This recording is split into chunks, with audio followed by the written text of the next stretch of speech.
Bismillahirrahmanirrahim. Assalamualaikum warahmatullahi wabarakatuh. Jumpa lagi saudara-saudara dengan saya pada mata kuliah metodologi penelitian. Pada pertemuan ini kita akan membahas mengenai proses dan tahap penelitian. Namun sebelumnya, saudara hendaknya menyiapkan catatan dan mencatat bagian-bagian penting karena hal itu selanjutnya akan menjadi pertanyaan.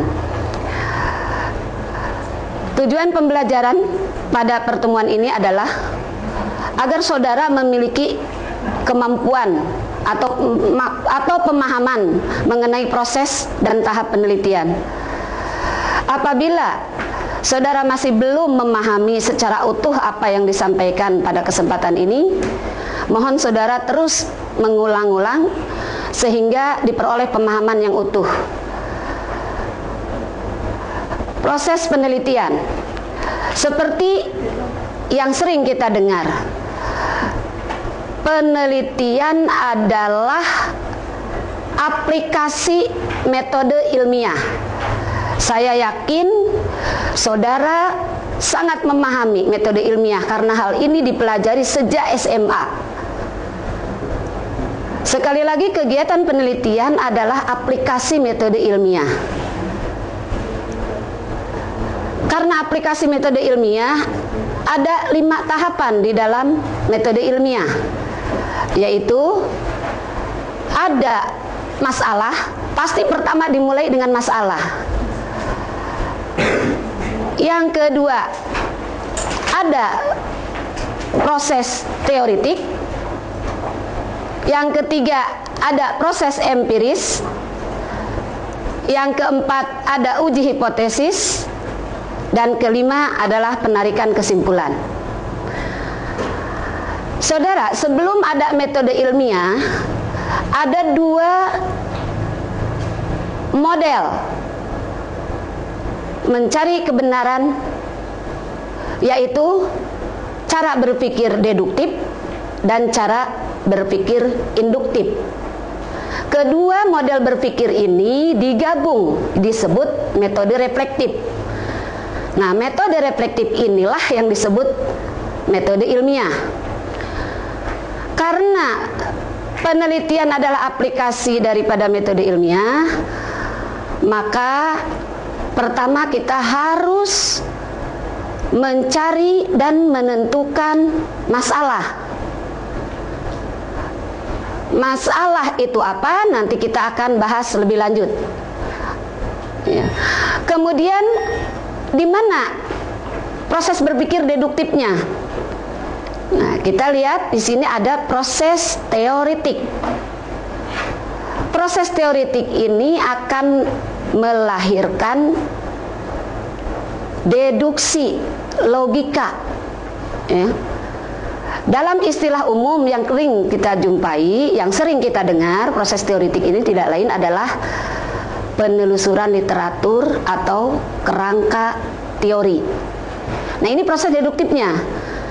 Di mana proses induktifnya? Yaitu ada proses empiris. Proses empiris ini akan melahirkan data. Kalau yang tadi proses teoritik kita berkutat di penelusuran referensi yang terkait dengan masalah yang kita pilih, dalam proses empiris kita sudah mulai turun mengumpulkan data.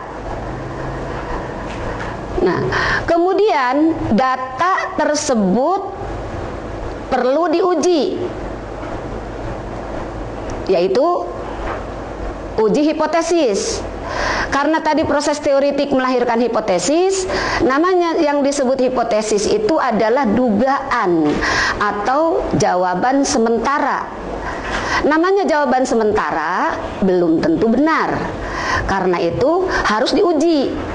Jika data masih relevan, maka hipotesis bisa diterima. Apabila data sudah tidak relevan, maka hipotesis bisa ditolak. Nah, dengan bahasa lain, uji hipotesis itu biasa kita namakan analisis data. Nah, setelah itu ditarik kesimpulan atau inferen. Nah, inilah 5 langkah metode ilmiah, yaitu kalau kita terjemahkan kembali seperti yang pernah dipelajari sebelumnya, apa sih yang dimaksud dengan penelitian? Penelitian itu suatu proses kegiatan untuk mencari jawaban dengan menggunakan cara berpikir ilmiah atau dengan menggunakan metode ilmiah. Kalau kita refleksikan ke dalam laporan, coba saudara suatu ketika akan membuat tugas akhir yang bentuknya skripsi. Masalah itu ada di bab 1. Bab 1 itu nanti berbicara mengenai masalah dilihat dari latar belakangnya. Masalah itu perlu diidentifikasi, setelah itu perlu dispesifikasi atau dibatasi, dan selanjutnya perlu dirumuskan. Nah, itu mengenai masalah di bab 1. Proses teoritik akan menjadi bab 2 dalam laporan hasil penelitian saudara yang bentuknya nanti skripsi. Nah, di bab 2 itu dideskripsikan secara teoritik. Teori-teori apa? Di sini ada 2 teori.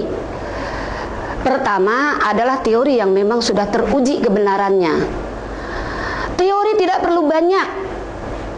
Bagi saya teori itu 1 cukup asal jitu. Tidak banyak teori, malah akhirnya hanya merupakan kumpulan clipping. Karena saudara tidak menyimpulkan apa yang diberikan atau apa yang digambarkan oleh teori. Nah, jadi sekali lagi, teori itu yang jitu. Apa arti jitu di sini? Yang sudah mewakili masalah yang Anda ambil. Nah, itu 1 ya. Teori yang memang sudah teruji kebenarannya. Yang kedua adalah teori-teori yang relevan. Apa arti teori yang relevan? Dari hasil-hasil penelitian yang pernah dilakukan orang lain, baik dalam penelitian akademik maupun non-akademik. Nah, biasanya teori yang relevan itu akan memberikan arahan kepada kita batasan mana fokus yang akan kita teliti, apakah sudah diteliti orang lain atau saya duplikasi atau memang orisinil. Ya. Cukup dipahami? Ada 2 teori di sini, yaitu sekali lagi 1 teori yang sudah teruji kebenarannya, kedua teori-teori yang relevan. Kemudian ada kerangka berpikir. Rata-rata mahasiswa agak kurang memahami apa sih yang harus ditulis di kerangka berpikir. Permasalahannya sebenarnya mudah untuk ditemukan, karena ketika dalam membahas teori mahasiswa tidak membuat konstrak, maka ketika mau merumuskan kerangka berpikir tidak memiliki kerangka pemikiran yang utuh.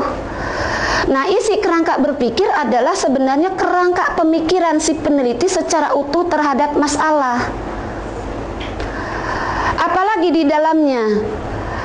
Di dalamnya akan ditutup dengan asumsi, postulat atau dalil, dan itu harus tersurat. Gitu. Biasanya dengan kalimat semakin titik-titik maka akan semakin titik-titik. Ya. Dari kerangka berpikir ini akan turun menjadi hipotesis. Nah, jadi hipotesis itu juga tidak ujuk-ujuk datang, itu bahasa Pak Profesor Agus ya. Nah, hipotesis tidak turun dari langit, dia ada prosesnya, yaitu diturunkan dari kerangka berpikir. Kerangka berpikir turun dari deskripsi atau kerangka teoritik yang Anda gunakan. Selanjutnya, diam aja, udah